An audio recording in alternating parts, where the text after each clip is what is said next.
بھارتی فضائیہ کا سربراہ کی حالیہ تقریر جڑی شیخی تضاد اور مبالغہ آرائی کو گڈو ہے، خود بھارت میں مذاق اور شکوک و شبہات کو نشانوں بن گئی ہے۔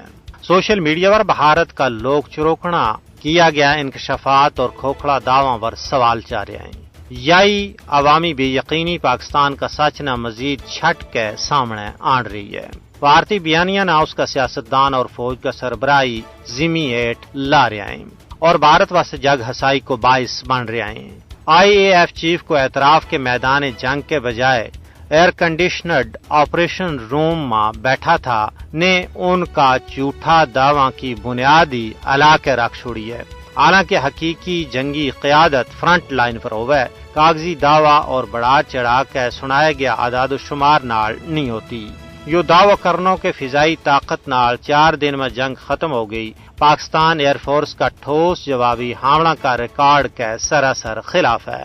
گیم چینجر کے اعلان آڑو S-400 جس نال 300 کلومیٹر دور AWACS چاند کو دعوی کیوں گیا اس کو کوئی ثبوت موجود نہیں ہے۔ ثبوت نہ آنوں ہی ان کا دعویٰ نہ پیوندی خاک کر رہی ہے۔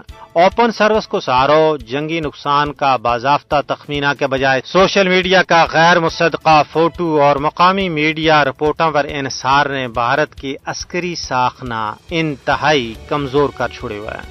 بی بی سی کے مطابق بھارتی عوام سوال چاہ رہے ہیں کہ 5 پاکستانی جہاز چاند کو دعوی اتنا مہینہ بعد کیوں یاد آئے؟ ثبوت کیتے بھارت کا تضاد، ثبوتوں کی کمی اور داخلی عوامی شکوک نے پاکستان کا ہاتھ میں ایک مضبوط سفارتی اور عسکری ہتھیار دے چھوڑے ہوئے ہے۔